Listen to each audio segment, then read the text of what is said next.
10th class में आज हम लोग देखेंगे strong acid and weak acid. इसी तरह से strong base and strong and weak base. यह क्वेश्चन है, डिफाइन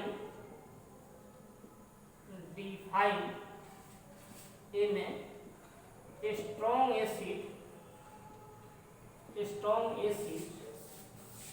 एंड बी में वीक एसिड।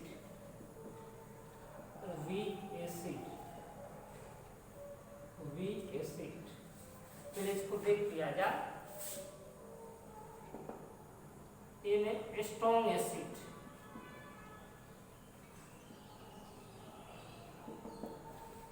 वैसा एसिड जिसको पानी में डाल दिया जाए वो 100% अपने आयन में टूट जाए, एक भी उसमें आयन नहीं बचे, उसको हम लोग कहते हैं स्ट्रॉन्ग इलेक्ट्रोलाइट, स्ट्रॉन्ग एसिड। जैसे Cl है, HNO3 है, H2SO4। 3 अभी 10th के विद्यार्थियों को याद रखना चाहिए, बाकी याद रहे चाहे नहीं, मोटा मोटी मान कर चलना चाहिए। 3 है यार।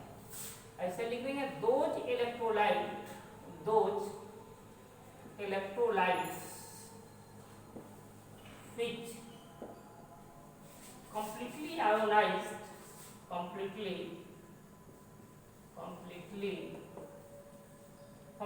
का मतलब 100% टूट जाना चाहिए। completely ionized in aqueous solution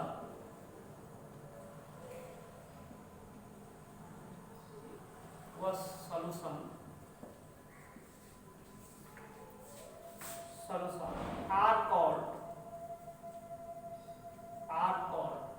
strong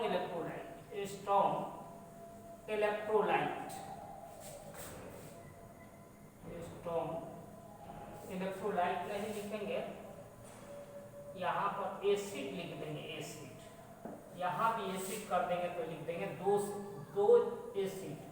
सबको मिलाकर इलेक्ट्रोलाइट करते हैं, दो एसिड हो गया। एग्जाम्पल में इस तरह से हम लोग देख लेंगे, HCl है, AQ डाल देंगे तो H plus AQ plus Cl minus पानी में इस तरह से टूटेगा। H2SO4 पानी में डाल देंगे या 2H प्लस, यहाँ पर SO4 2 माइनस,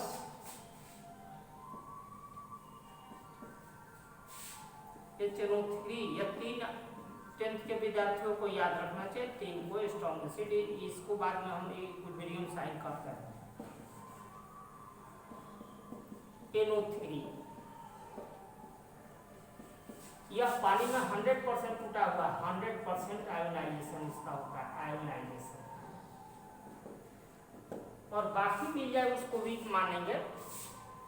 यह देखने से नहीं पता चलेगा कि 100% टूटेगा, याद रखना चाहिए। अलादीन का कोई चिराग नहीं है कि ये बता दिया जाएगा, याद रखना चाहिए कि इतने इतने टूटते हैं इसे। अब इसी को week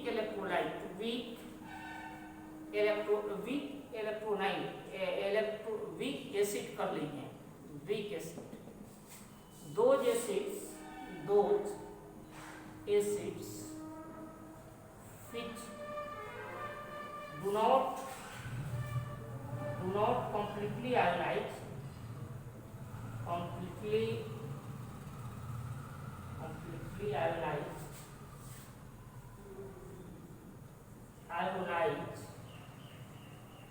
in aqueous solution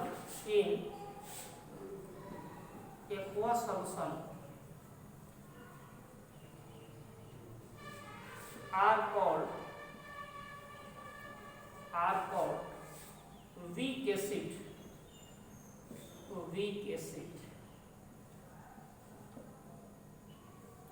example जो है, इसको छोड़कर जो भी मिल जाए, जैसे CH3COH फॉर्मिक एसिड है, एथेनोइक एसिड है। इसी तरह से H3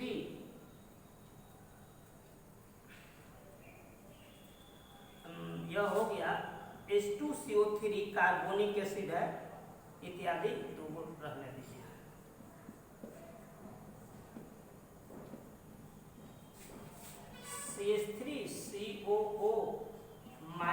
H प्लस, यहाँ भी AQ, यहाँ भी चाहे तो AQ लिख देंगे, AQ है H प्लस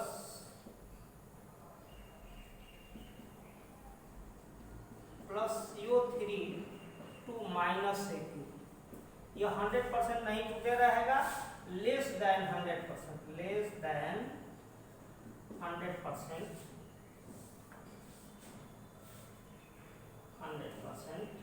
आयोनाइज। यह देखकर नहीं बुझाएगा, याद रखना पड़ता है कि इन तीनों को छोड़कर बाकी जो है कम टूटते हैं। ये नहीं कि यह कहीं दिखाई पड़ेगा 100% नहीं, यह याद रखेंगे इन तीनों को छोड़कर बाकी सब लेस टूटते हैं। तो यह हम लोग का स्ट्रॉन्ग एसिड एंड बेस हो गया। इसी प्रकार से आगे देखेंगे question.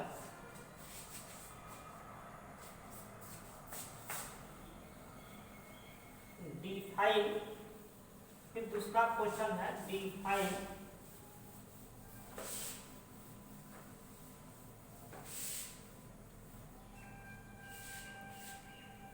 Strong base and weak base. दूसरा हो गया, दूसरा क्वेश्चन हो गया define strong base and weak base. Answer ऐसे लिख देंगे, ए में स्ट्रॉन्ग बेस, दोज बेसेज, यह भी 100% आयनाइज होगा। Those bases which completely ionize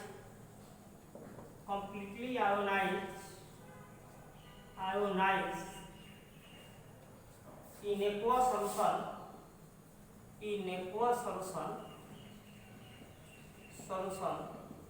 are called strong base। Example में दो दे देंगे, दो ही है, NaOH, AQ और KOH, दो जो है यह स्ट्रॉन्ग बेस है।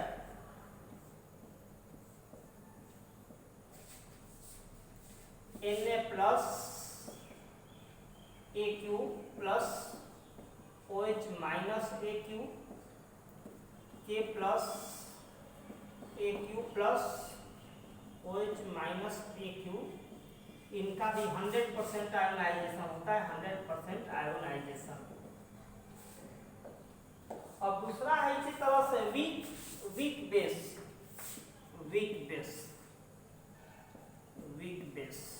इसी प्रकार से लिख देंगे। Those bases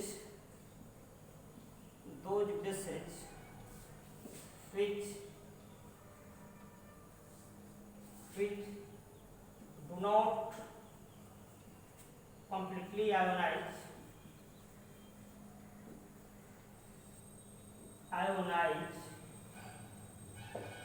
in aqueous solution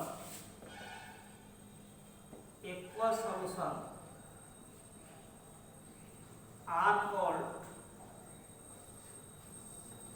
weak electrolyte।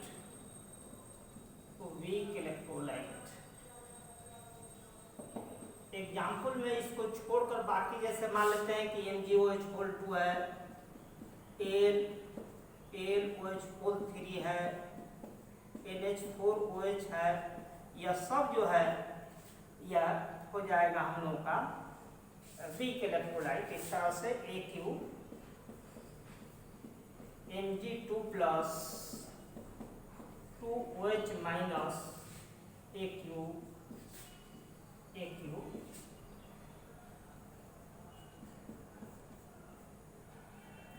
L पर 3 चार्ज जो वैलेंसी होते हैं उसी को लिखते हैं, 3OH minus AQ NH4 plus AQ plus OH minus AQ, less than 100% टूटता है, लेस देन 100% आयोनाइजेशन हो गया।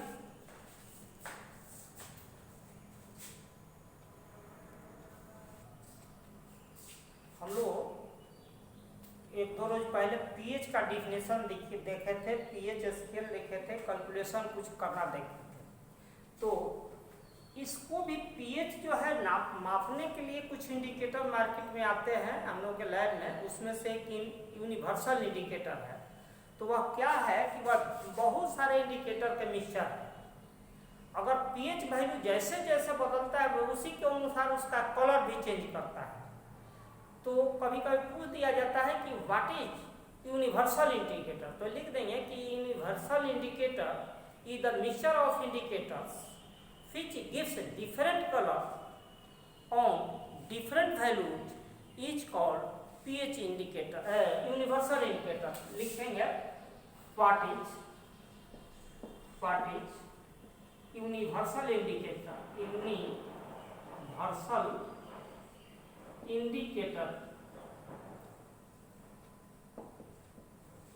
यहाँ हो गया universal indicator.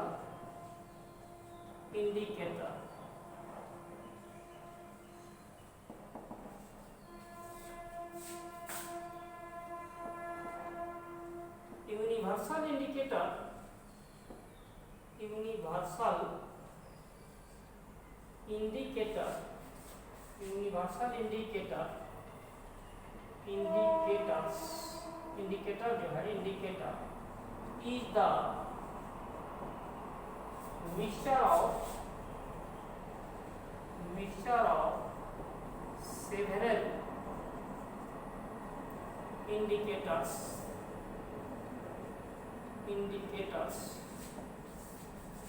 which give different colors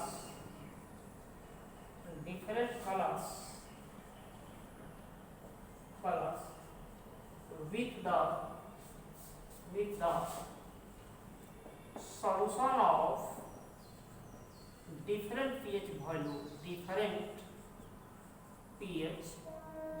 आज इतना ही पढ़िए। 10th का समाप्त होता है।